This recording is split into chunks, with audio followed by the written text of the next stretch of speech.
Hey, January, what do you think passing means? Honestly, I think it depends on the context, but I want to see what you think first. All right. We'll get into it in a minute. Whether you're listening for the first time or already a part of our community, I'm your host, JJ, and this is another episode of Unstrapped The Podcast. Today's episode features a guest of the podcast. Our word of the day is passing. Our topic of the day is growing into my masculinity. So unstrap, sit back, and relax. Let's get into it. A little bit about our guest today. January is joining our podcast directly from social media, as you might have guessed it. I'm going to speak nonstop about our open door policy. We're really excited to hear directly from the mass community. Inviting January, who signed up after checking us out on social media, perfectly exemplifies what's to come. January, can you tell our listeners a little bit more about yourself? First, what do you identify Yeah, as? I identify as transmasc. Okay. And so, what are your preferred pronouns? My preferred pronouns are they, them. Okay, I appreciate you sharing that. I know you have a business. Can you tell us a little bit about it and, where people can find you?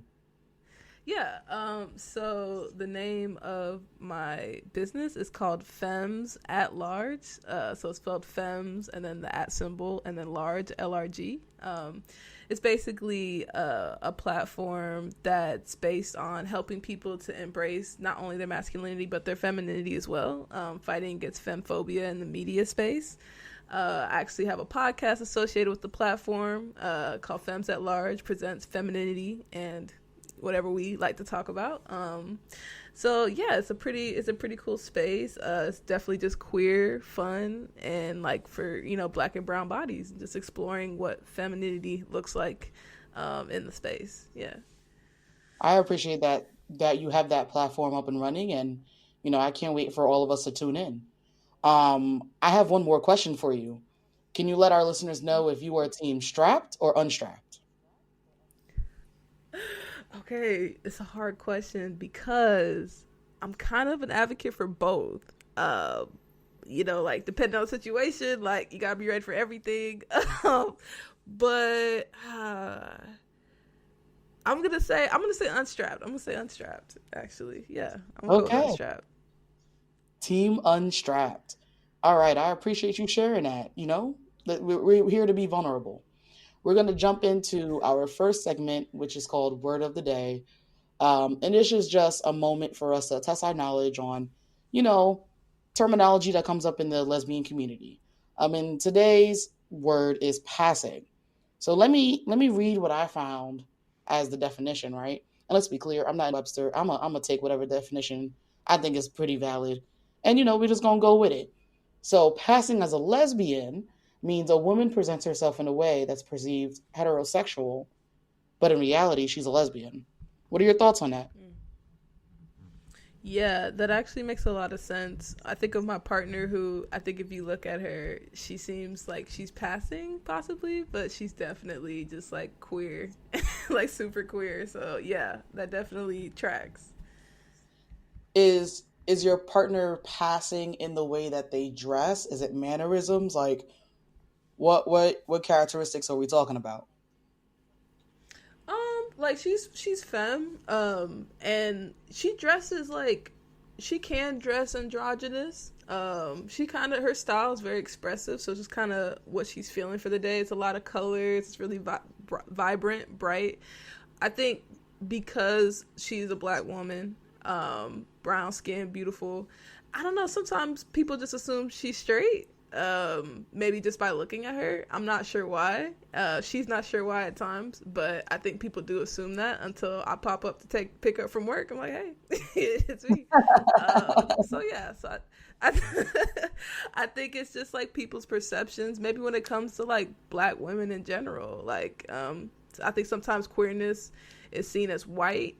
I don't know if like it's like it's kind of I feel like there's that feeling at least my in my opinion, and so Right. when you see like a black woman that is just like fully black, fully femme, sometimes they just assume that she got a man, and she might not, Yeah, I agree. I feel like passing is sometimes like one part like what you look like, right?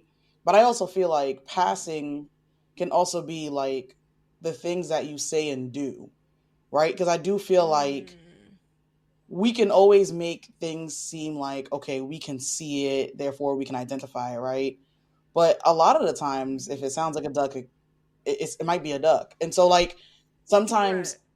those of us in the queer space, we use terminology that I wouldn't say out us. I feel like that might be a little too strong, but Yeah. it kind of, it Right. may be like hints. Let's use the word hints. It hints Mm-hmm. at, okay, this person might be a part of the queer community at minimum, right? And I feel like Right. that is a part of the passing culture, if you will.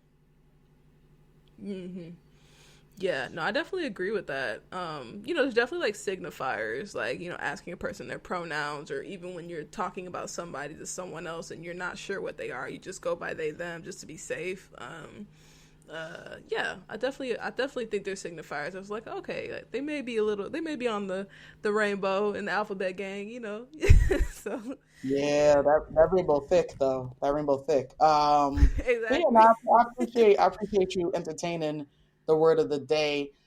You know what? Let's like jump into temperature check. This is a time for us to kind of get to know each other and check in on what's happening in our lives. So, what's top of mind for you, Jan? Wow. I think I'm just trying to figure out just like how I'm feeling with like the climate of everything. So for me, I'm very big into like politics, paying attention, getting a temperature check of the world. And it's a tough time right now. So I'm just trying to keep my spirits up, stay informed because I think it's our social responsibility, but also just trying to like stay up so that I'm able to still create and able to commune. Because I feel like if you don't commune, that's when things will go wrong. So yeah, that's kind of like where I'm feeling at the moment. How about you? Okay. I think top of mind for me is, well, you already know because we literally spoke like right before the podcast. Right now I'm in San Francisco instead of my normal space in New York. And I'm not gonna lie, I love traveling. I love traveling. I think everyone Mm, does for the most part, but I really love it. And today was the first time I stepped on a plane and was scared. Like real fear. Like real mm-hmm. goosebumps on my arms, scared because Mm, it wasn't that long ago, right? Where out of nowhere, the news every single day, this helicopter went down, this plane went down. yes. And like these news stories always happen. Let's be clear.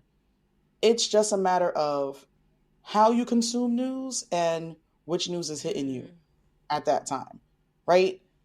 The problem for yeah. all of us was, it was just in everyone's face. Like we weren't really looking into it, but we just kept hearing about it. And I'm like, oh my, this is the one time where I'm Mm-hmm. hoping like the prayer warriors on the plane, the ones that like they may not be praying out Yep. loud, but they the ones that clap hella hard at the end. You know what I mean? At They the hit that end, yeah, landing, they're just yeah. like clap it up. And I'm like, yup, I'm clapping it up with y'all. I'm clapping it up with y'all. And Right. let's be clear, no one goes harder on that clap than going into the Caribbean, especially landing in places like DR and Puerto Rico. Absolutely. That clap is spiritual. But yeah, that's kind of what's on my mind. It's just like that fear. And I'm Mm-hmm. not sure what it points to. It's just a blanket of fear. And I'm in a place where I'm glad I subscribed to therapy. Otherwise, I would be losing it. But I'm in a Good. place where I'm trying really hard to not feel overwhelmed by it, especially if I can't logically rationalize like where it's coming from and at what point does it stop, if that makes sense, right? Like I need to be able to I Mm-hmm. rationalize my feelings as much as I can, and that keeps me sane. And in that plane, it was so hard to. It was so hard to. Mm. Yeah. Yeah. No, it's definitely like even though yes, like their planes fall, it happens, but like you're saying, I feel like it's been more frequent lately, or at least we hear about it more frequently. So yeah, it's just like it just makes you cognizant of like every day isn't promised, but Exactly. Not getting overwhelmed, still trying to be the best you can and like enjoy what you can. Enjoy the present. You know what I mean? You can't control things. I feel like when we release that control, like things are easier to manage so you don't get as overwhelmed, you know? Right. I love what you Yeah. said. You said, enjoy the present. In what ways do Mm. you enjoy the present? Right? Like whether you do it consciously or subconsciously. Yeah. I think when I like don't put my headphones in, if I'm walking like, on the street, like taking my headphones out, taking in the sounds of everything, and even just like observing like fun stuff that happens on the walk. Like today, I was walking from the store, and this mom was trying to get her kid to like come back. He must have been like maybe a year or two old. This little black kid. And he was trying to run from her, and she like picked him up, tried to chase him. Like it's just like seeing moments like that. I'm like, okay, I'm enjoying the moment. Sobers me in a little bit. And I'm like, there's like other things happening than all the stuff we're like consuming day in and day out. Like when you're media conscious and you like to go on like social media a lot, it can really mess with you. Like, so I feel that just taking in your surroundings, especially on walks, that really helps me to like stay in the present. Okay. Okay, I'm here for it. I'm not gonna lie. I'm definitely a lazy nerd. I definitely like to stay indoors whenever possible. But something That's real. I just picked back up for the first time, and I don't remember when this app dropped.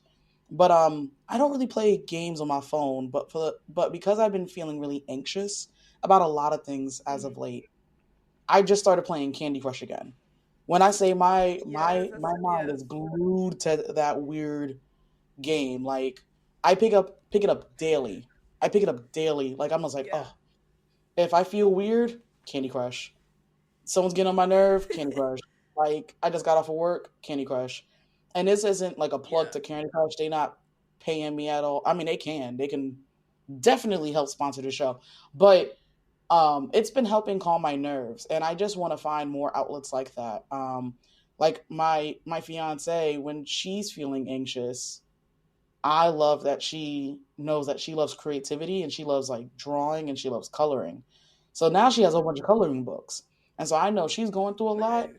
If I see her whoop out all these damn, I mean, because we adults with money. So like all the Right. variations of like crayons and like these fancy coloring books, I'm like, all right, cool. She's having a rough day. I'm going to give her space Yeah. and, let her do a Right. little coloring thing. And that's cool. You know what I mean? Like finding ways to, manage those feelings. Mm. Mm-hmm. No, that's actually really beautiful. I'm glad she's finding herself in like in that present moment by doing that. Candy Crush is awesome. I play that too. Like it really helps to calm me down. I don't know what they do with the game. I don't know how they get you to calm down, but it helps. So I hear you. Have you ever tried and don't worry because I'm gonna sound real hippy dippy in a second, but like have you ever tried anything like meditation? Yeah, I have definitely tried it. I actually do need to get back on my grind with meditation because, like, it helps me so much, especially if I like do it before work, like, really just sink in. But sometimes I get really distracted, so I'll be like, oh, look, I'm not focused today. I'll try again tomorrow, and then I don't try, so I forget. But yeah, I definitely want to get back into it, and being more consistent. Okay. I got into it Mm. only because I got a free app called Headspace at one of my last jobs. Oh, okay. And I was just like, yo, this is dope. And then Netflix added Headspace for free on the app. And I'm like, oh, this is dope. I that's the Okay. only time I've ever been able to, do meditation. And I want to put in that plug out there for people because I just want people to be aware of like just all the options you have for managing your feelings. Because at the end of the day, you shouldn't stop yourself from feeling how Mm. you feel. And it's really hard to stop you from, taking in those triggers. But it is really good to Yeah. know what tools you have available to you, especially if they're like free, um, to, help you manage them. That's all I'm trying to say about that. Mm. Yeah. No, absolutely. Yeah, that's awesome. Yeah, but let's keep things going. I love where this conversation's going. We're about to jump into our segment called Doom Scrolling. This is a moment for us to, chime in about anything we've seen on the interwebs. Of course, I'm not really that cool, so I'll say interwebs and not the World Wide Web or the internet. But we could talk about what things we've seen on social media, things we've seen on the news. They made us think, made us laugh, both. Tell me what's on your timeline. So recently, it was like maybe from a couple days now, but there was a video of WNBA player Natasha Cloud. She was on a podcast. I forgot the name of it. I don't know if it was The Cut. I don't know, but it's a podcast. And she talked about a lot of things on this podcast, but one thing she talked about was her relationship to her girlfriend, Isabel Harrison. Yeah, Isabel Harrison. Coincidentally, they both are on the same WNBA team now. They're playing for the New York Liberty. But one thing that Natasha Cloud had said in the podcast was how grateful she was, or like acknowledging that she has a beautiful girlfriend and that her girlfriend is straight and wanted her. And it was like it was really weird for me. Have you seen that clip at all? Like, I know I sent it to you, but have Yeah, you seen that clip before I yeah. sent It it? was it was a little okay. I'm not even gonna say it was weird, right? Because I'm not gonna lie, and that's the beauty of being in New York City. You hear and see Yeah. everything, right? So, you know, if it exists in New York, I'm sure it exists everywhere else. And so, this idea of people being proud of being with someone who doesn't really align with how you identify, I guess, sexually, is where we're going with this, right? Mm. Like for example, like I have definitely have dated people who are technically heterosexual, but also these were times in Mm. my life where I was technically closeted. And these were times where Mm. I'm like, well, maybe they're like, I would give them excuses, right? Like, I'd be like, well, maybe they're fluid and they just haven't come out or whatever, whatever. But that's not the case Mm. here. At least that's not what I'm picking up. What do you think? Yeah, I was kind of in the same vein. Like, I haven't dated anybody who was technically hetero, but like I have tried to pursue back in my baby gay phase. Look, we've been there. And right, everybody has those times. It seems strange for some reason. It feels like internalized homophobia to me. What like in the context of how she was saying it, because it was like one like she's in a space where it's like all like cis straight men, so it was kind of weird Mhm. because like keep that at the house, like keep it in the Yeah, queer community. Like yeah. it felt it felt kind of weird, kind of like, okay, like all these outsiders are kind of like now in this conversation and they don't get it. But then also too, it's just like I think some, especially masculine women, may see, or masculine people may see it as like this straight woman's a prize almost, or like, wow, Right. she chose me out of all the or all the lesbians out here, That's how whatever. it came out. But That's how it came off. that's how it felt, and so sometimes I feel like it's seen as like a challenge or a prize or possession almost, and not really like a relationship where you're being affirmed. Like, because at the end of the day, like I've seen some people who've dated straight women and those women will date them and then go right back to men, and not saying you can't have preferences and you can't explore your fluidity, but Right. sometimes I'm just like, does that affect you? Like, how does that make you feel? Like, I don't know, it's just kind of strange to me. No, look, here's how I see it, right? It feels strange because if I were to change roles and entities, if you will, if as a stud, right? That's how I identify.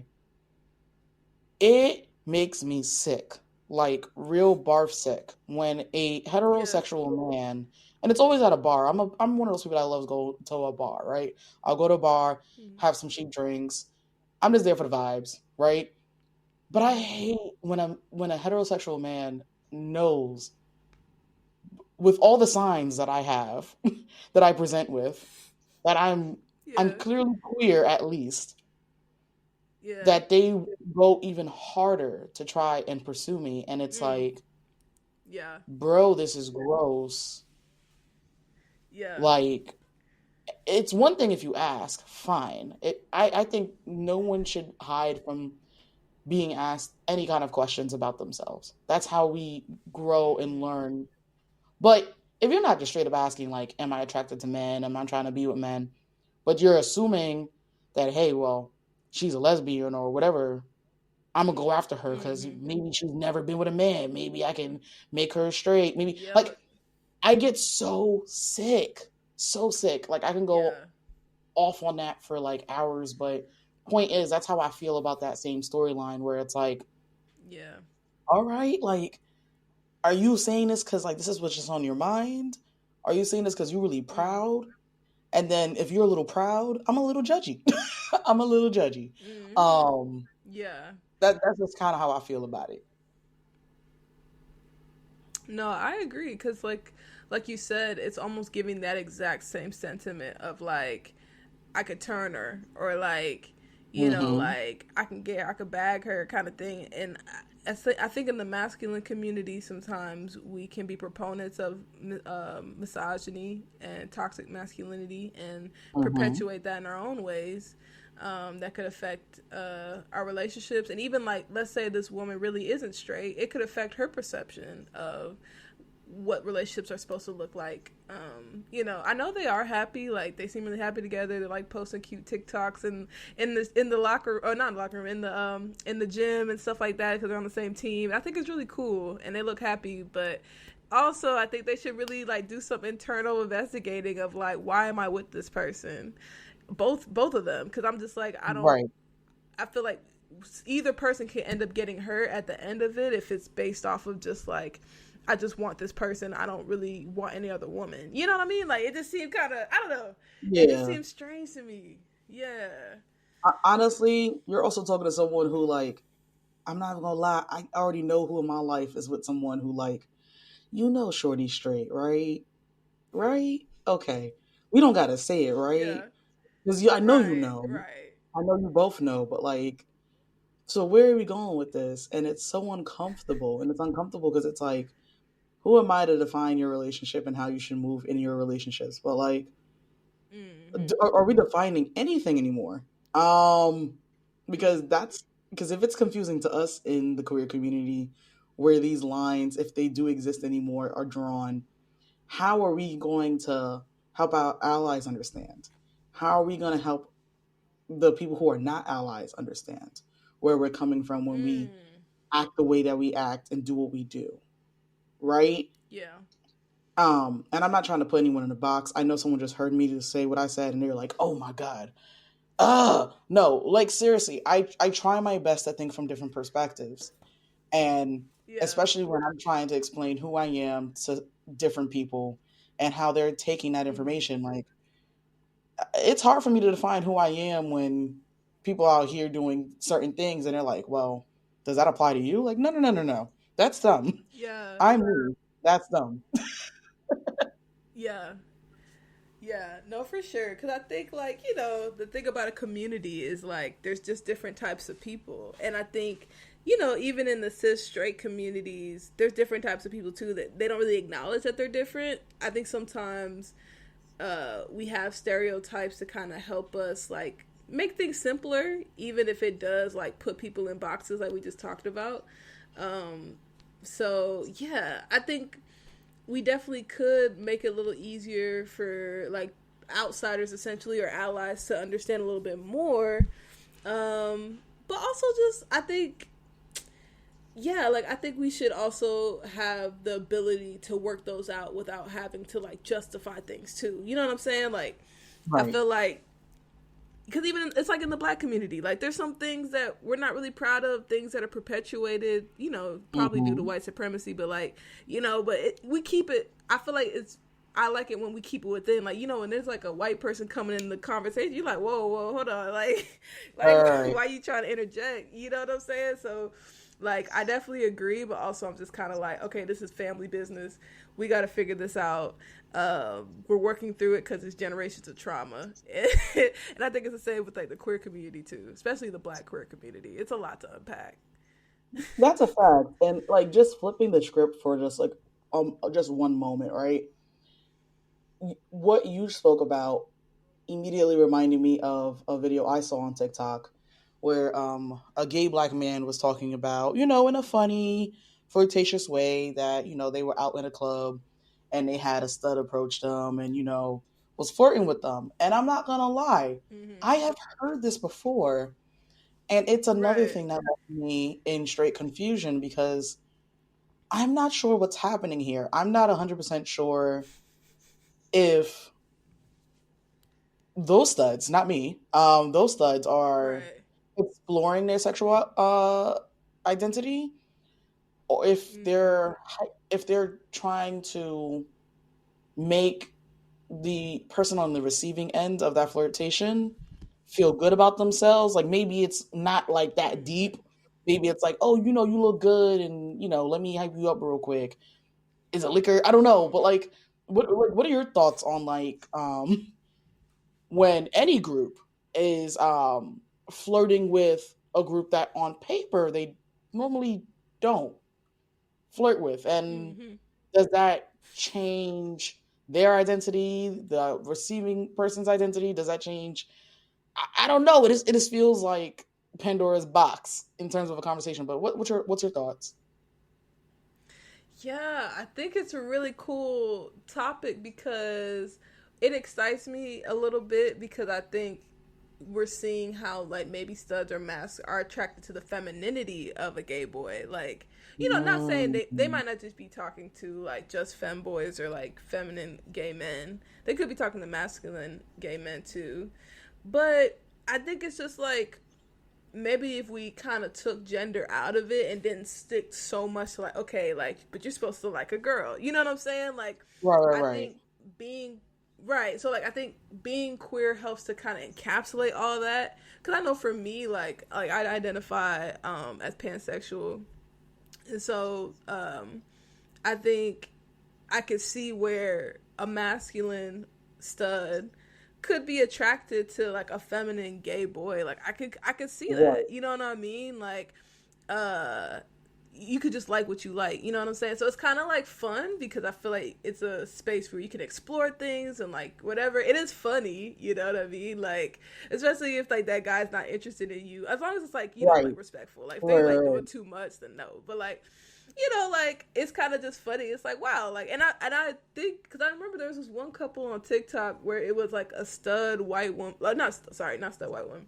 like more of like a butch white woman, but she, like she was like more masculine, and it was like this gay guy, and he was more femme, and they were like together. Like I think they broke up, but I remember it was going viral for a minute, and they were happy, and people were just so confused because they were just like, but what's going on? But I think it's just like when you take the gender out of it, you're like, I like the femininity. This attracts me about them. You know what I'm saying? So that's kind of how I see yeah. it. How do you feel about it? Yeah, no, I appreciate you made that connection because that helps me visualize it a little bit more, right? So, like, if I were, like, Mm-hmm. I'm putting myself in it because I'm not afraid to do that, right? I wish someone would judge me. Too late, been done that. Um, I can see a scenario potentially where it's like, if I were around a gay man, doesn't matter necessarily the race, but let's say that they Mm-hmm. were as high in how they present in terms of femininity, right? And I can see a scenario where like that alone is what the attraction is to, and not necessarily the things that that person's prescribed as Mm-hmm. or described as prior to that interaction. Like I can see that being the case, right? Even if it hasn't happened Mm-hmm. to me, I'm open enough to see that perspective. And then that then changes the Right. narrative that entire video. I mean, either way, dude was just like, hey, like I don't know. Like I'm honored, but also no. But no, I love what you said. You said it's fun. And I do think Yeah. that's a great, aspect of being queer, period, which is like we're not too stressed out about these boxes that we were put into originally. Like we're just enjoying, the human experience, and we're taking control of ours, and that's okay. Of course, as long as you're not hurting anybody, guys. I don't prescribe to everything in this world, but like as long as you're not hurting Yeah. nobody, go do what you got to do within reason. Exactly. Exactly. Yeah. No, I definitely agree. I definitely agree with that. Yeah.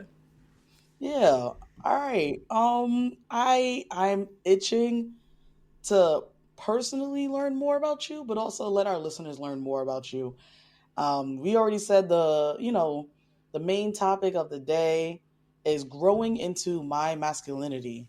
Um, Mm-hmm. I don't know why that sounds so dope. I don't know, but Because I it's would dope. love to hear. I would have loved to hear your story as it relates to that topic.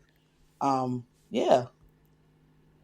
Yeah, I appreciate it. I feel like, wow, yeah, my journey into masculinity, growing into it, it's definitely still ongoing. I definitely think, you never really, there's no end point, even for like people who were born masculine or male at birth, like it's something that you kind of come into and it ebbs and flows throughout life.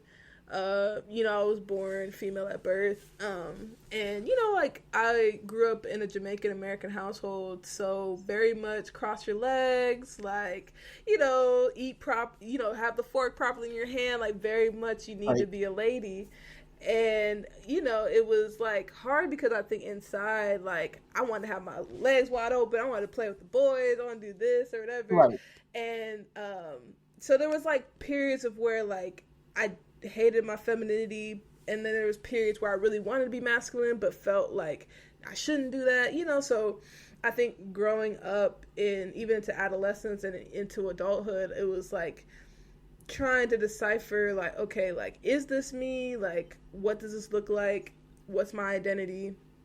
And then when I moved to Atlanta after I had graduated from college, so I moved to Atlanta in like 2018, and in there I was able to like explore my sexuality, but also explore my masculinity, and it was. It's funny because I don't know if everybody else can relate to this experience of just like figuring out what masculinity looks like outside of like what society tells you it is. So like, you try it on different clothes. A lot of it doesn't fit. You try to figure out what's your Mm-hmm. vibe, what's your style. Hanging around guys and like it's cool, but I know for me, like because I identify more as non-binary, you just feel kind of like, okay, like this is okay conversation, but it's getting weird. Like, Right. Right. and just trying to battle like maybe the acceptance of other guys and what it's like to be masculine, but also finding like what that balance of masculine is for you. It was kind of like a weird period for me. And I think there was times where I had some growing pains. There was times where I feel like, especially when it came to like courting women or dating women, I could be kind of like pushy, when it comes to like, okay, like I want to date you, I want to do this, stuff that Right. Right. you've seen like other guys do, you know what I'm saying? Or like Right. this, you think this is how a guy's supposed to be, this is how masculinity looks like. But as you get older, as you learn more, read more, for me, I was just like, no, this is not what I want. I don't want masculinity that's like based out of like a white supremacist or patriarchal notion. I want something that's like more organic to me. And so yeah, like Atlanta was a cool space for me because it's where I kind of found my identity outside of my family, found my identity outside of like maybe what society deemed as appropriate for like a black masculine person. And I started to kind of like be more fluid and kind of get to the heart of like what I was feeling inside. And honestly, the weird thing about it is acknowledging my femininity helped me with my masculinity. So Mm. that was interesting for me too, because for a long time I had kind of pushed my femininity away. I was like, like I don't want to be perceived as that, because you see femininity as like weak, or you see it as like, well, for me anyway, I was like, it's something to look down on in a sense, but you don't really have the words for it, but you kind of feel that. And I learned that Mm-hmm. that was femphobia. And then after learning about it, it kind of helped me to like give the freedom to be like, okay, like I don't have to denounce either side of myself. I can be, and from there, I feel like moving from Atlanta to New York, I was able to like kind of grow into what my image of masculinity would look like. I found like I have like really great brothers and my dad who are very like progressive, so they're not like toxic masculine or anything. So that helps, like Mm-hmm. having like examples of like, okay, like this is how a regular dude is. They're not perfect, but you know, it's like this is how they present their masculinity, but also learning from their mistakes as well, and learning from the mistakes I feel like in the black masculine community sometimes of like, you know, like not being as expressive, maybe not showing as much emotion or like holding in a lot of emotion. Like I realized I can't do that. I need to get it out, you know, stuff like that.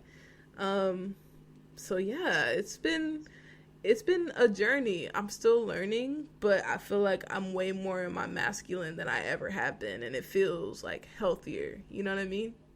I love that for you. And I love that you described it as it feels healthier. And like, I just am Mm-hmm. stuck on this idea that like how you defined masculinity was based on mirroring a man in your life or men in your life. And that is the case Mm-hmm. for so many people listening right now, which is like that I'm judging, who I am based on men. And I think Mm-hmm.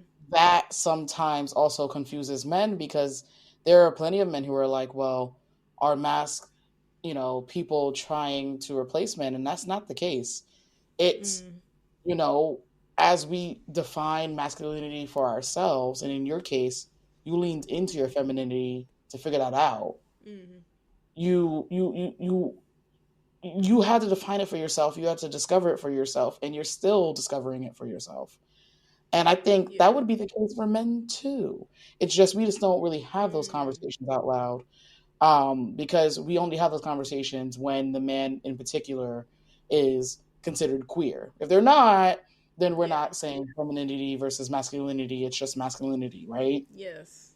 Yeah, yeah. And I appreciate you said that, and I appreciate you're just being transparent about your experience. I feel like when I think about growing into my masculinity, I think there were a lot of phases, right? I went through a tomboy phase, and that wasn't really a phase. It was just like, hey, here are just the clothes that I'm wearing that has made me really feel Mm-hmm. comfortable. It was never about sexuality or attracting the same sex. I feel like Mm. the only time I was hyper aware of like how do I dress, how do I sound, how do my mannerisms show up when I'm like speaking to femmes in particular. It wasn't until I got into the corporate world that it like really came crashing down on me. I'm Mm-hmm. like, oh, I need to start making decisions because like when I got into corporate, like I had to choose what kind of clothes I was wearing, Mm-hmm. like that, like consciously. You know what I mean? Like I wasn't showing up Yeah. in a dress. I'm not even going to try to name a type of dress because I haven't worn dresses in so long. I don't know none of them, Right. but I'm not Right. showing up in heels. I'm not showing up with makeup. That doesn't mean I'm not a Mm. woman. It doesn't mean I have no feminine qualities about me. I just didn't see that for Mm-hmm. myself. But then I'm like, yo, Yeah. if I dress like a man, right? I'm just calling it for what it is. Right. I, what parts of it make me comfortable and what parts don't, right? So for me, I have a really Mm. large chest. And because of that, I hated, wearing like a nice collared shirt that was tucked into dress pants. But that Yeah. aligned more with how men were dressing in corporate. And so like my Mm. first, I want to say like 2 years, I was like super on point with it. I was like, you know what a finance bro is? Yeah. So I really got in my bag at one point when I was like, ooh, well, I have somebody to throw a vest on it. Like, I bet. So like I was wearing, the nice collared shirts with the nice dress pants and the nice shoes. And then I was like, yo, Right. vest. But then I remember someone called me a finance bro, and I was like, nah, chill. I'm not getting paid enough to be called a finance bro. I'm broke as shit. But Ew. that was an important time for me. Like buying those clothes and wearing them and kind of feeling comfortable, but not quite. Mm. And then I was like, all right, so what makes me uncomfortable about this? And it was definitely the tucked in part. So I was like, all right, is there Yeah. a kind of style of clothes that I can wear where it's not tucked in, but it doesn't look like I'm wearing clothing wrong? And so to this Mm. day, I still wear like button down shirts, but like casual joints. And yeah, I'm one of Mm-hmm. those lesbians that has like a lot of checkered patterns. It is what it is. All right, guys. There's but so many Yeah. patterns in the world. And I'll wear that with like jeans and some like decent sneakers or some nice dress shoes. And I will wear that every single day. That's my uniform. You'll catch me in that all day, every Mm-hmm. day. Unless I'm flying, in which case Right. I'm in a hoodie and sweats. Point is, I had to kind of figure it out. And in my case too, I was basing it on men. And Mm-hmm. that was just the clothing part. But I do want to flip it a little bit and talk about my personality. Because I'm not gonna lie, Mm-hmm. I definitely tried to adjust my personality as I've gone through this. Really. Yeah, I'm not gonna lie because I always tell people when I first meet them, I'm a nerd because Mm-hmm. I'm already starting off with the thing that I was bullied with the most growing up, right? I just come out with my vulnerability Mm-hmm. straight up. I'm like, yo, I'm a nerd. I'm a blurred. I'm a black nerd. That is a big part of my Mm-hmm. personality, and I love that about me now. I didn't before, but I remember when I was talking to shorties back when I was like fresh, that baby gay phase, and because I Right. came from the hood, they wanted me to show masculinity in a more rough and tough Mm. way. And I'm curious if you Yeah. kind of went through that too. Like it for me, like girls were like literally to say it. I'm not gonna hold you. Like it would just be like, oh well, you from the hood, so why aren't you like a little bit more rough, a little bit more tough? Mm. I'm like, look, I'm not out here trying to fight. I'm out here trying to get paid. Like if I fight, I Right. may not be able to be outside anymore. But what about you? Like, did you ever catch Yeah. yourself either changing how you present in terms of personality, or was someone expecting a certain personality out of you? Yeah, like my first girlfriend, I could feel that she wanted me to be a little bit more masculine. I could, like, I could tell she wanted me to present, like, wear more clothes that were like what she deemed appropriate for a masculine person or a stud, essentially. And I felt Mm. that because I remember like she would want me to wear certain things. I'm like, I don't want to wear that. Like it wasn't like, it wasn't bad, but it was like very like stereotypical maybe. And I still was a baby gay, so I was trying to like, you know, I was dealing with coming out to my family. I was dealing with a lot of stuff at the time, and so this adding on to it, I was like, I got so much other stuff going on. You know what I mean? And like I already got enough looking at problems. it. You know what I'm saying? Like, why you on my back? Like, I don't. I feel Word. bad. I didn't want to wear the checker. Like, she wanted me to wear the checker long sleeve. I was like, I don't want to wear that right now, Fred. Like, that's not my ministry right now. Like I'm trying to figure shit out. Not my Um, ministry. like I was like, bruh, like at the time, I really wanted to make her happy, but I also was like, I think I was so concerned with all my other stuff that like I didn't fully peep that she was trying to change my personality or change my expression. But also I think too, I just didn't have a full sense of my identity either. So I think maybe gave her a pass to think that she could kind of like push me in that way. But I think sometimes there are femmes that kind of do that, or just like people in general. I sometimes think about or wonder about if like in the white queer community they have the same issue, because sometimes I feel like not so much. I don't know, from an outsider looking in, it feels like you can be a little bit more fluid. I know me in my situation now, like my girl loves me for me and I could wear what I want. But I do feel like, especially in the black community, like sometimes it's very much like you have to look this way, you have to talk this way, you got to act this way. And if you show any like leaning towards femininity, or even just like that you're not fully like presented in this way, or like maybe like you're a blurred or whatever, like I don't know. I agree. I feel like in our community sometimes you're forced to like be a certain package. I think younger generations are kind of like breaking through that, because I love when there was the old stud and like the new mask like debate on TikTok Yeah. for a little bit. I think it was a couple years ago. I love that And the though. old I want to it have a was real life so on my bot. good. I'm not gonna hold Yeah, it was crazy. I appreciated it. I appreciated it because like the old studs were really upset, like, and they were just like, "What's going on?" And new studs were like, "I do what I want," and that's how it should be because we we're putting ourselves through more stressful situations we don't have to put ourselves in. So yeah, I know I went on a tangent, but yeah, that was No, kind of not like at one all. of my yeah, that was one of like my most poignant experiences. I didn't come out till like my 20s, so I had like more time to not maybe be as influenced by like stereotypical like stud culture, especially of the 2010s. I think I dodged that, so that was kind of cool. Um, but but yeah, like it's a blessing and a curse. I think I was able to like figure out what my expression would be outside of like that, because I know I've heard people talk about how that time period really kind of like messed with them or like has made it harder for them to like get outside of that box. You know what I mean? Right. No, definitely. I Mm. want to say, I feel like, so I'm 31, right? I've interacted with enough older studs to have known even during that time when I was growing into mine. Yeah, that's not my ministry, right? Like that, how Mm-hmm. they operate, like I know I'm not that. But then I also kind Yeah. of look at, I don't even know which gen we're even at right now. I'm not even gonna lie.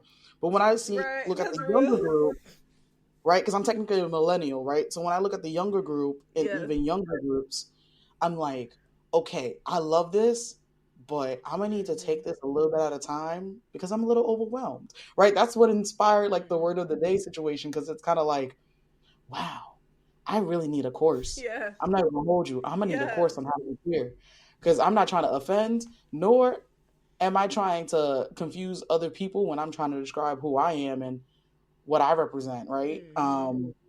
It's Yeah. it's it's an interesting space to be in, but it's a journey I'm willing to go on and I'm excited to go on. And this is going to be my space to do that. Um, yeah. I mean, if someone wants to point me to a course that they actually do think is valid, I'll entertain it. But for now, the streets are going to be my course on how to be Right. queer. Yeah, that's a fact. Exactly. Experience. Exactly. But man, I cannot thank you enough for joining us on this pod. Like I, I, Absolutely. I, I keep saying it, and it's only because I really do mean it and believe it. I really don't think this podcast can represent the mask lesbian experience without actually having a diverse group of people who Mm-hmm. represent that or interact with this group on the pod. Like I can represent the entire community. That's fine, but that's not fair. And so I'm trying my best to be fair, and I was really scared that like people gonna think I'm creepy, saying like, "Yo, come No. on, let's like jumping on my pod." I've jumped into some DMs. I don't be jumping in DMs when I flirt with people, all right? But I'm saying all this to say like I appreciate that you took a chance on me, you took a chance on this pod, and came here and shared your story, shared your truth, and really just had a good time. I had a great time speaking with you today, for sure. Thank you. Likewise, I appreciate you giving me a chance. Because I'm commenting like, oh shoot, like let's try it out. I hope they want to work with me, and so this was a great conversation. It was helping me to process things too. I hadn't even thought about. So I always appreciate like deep thinking and like just fun. So thank you for the experience. I love being here. It was great. I appreciate that. I appreciate that. And thank you so much to the listeners.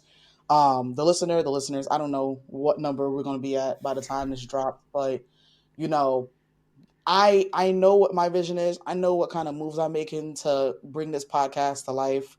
And I would love if you support us in that, whether you're jumping on social media and asking us questions that I can read out loud on the pod, whether you want to actually sign up to be a guest. I do not care who you are and what you are. I really want to hear all voices on this pod, right? At the end of the day, I'm always going to be a masculine lesbian, so that checkbox is there, right? So whether you are one or if you're a part of the LGBTQIA plus community, or just one of the heteros. I'm here for it. Like let's talk. Let's talk about these experiences Yeah. and have fun and build a community. Um, you can follow us anywhere at Unstrap the podcast. You can also see our website, unstrappthepodcast.com. However you find us is however you find us. Reach out. I do check my DMs. I actually do speak frequently to y'all. I speak to y'all more than I do my actual friends. But I just really want to hear from y'all so we can continue to make this podcast great. So yeah, thank you so much. Make sure you check out January. You want to let us know where they can follow you at again? Yes, you can follow my business page. It's Femmes at Large, so it's Femmes ATLRG on Instagram and TikTok.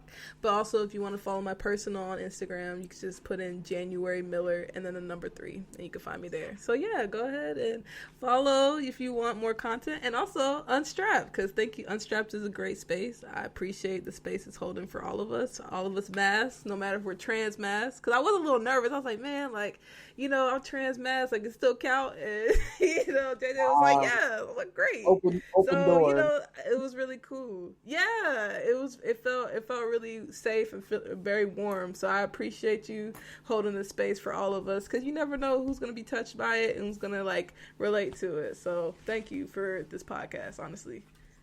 All right, everyone. We're signing off. Here's a reminder to subscribe, share, follow, that generic thing, whatever. Yo, just keep in touch with us. Just keep in touch with us. We love y'all. We're here for you. We'll talk to you soon. All Absolutely. right. Bye.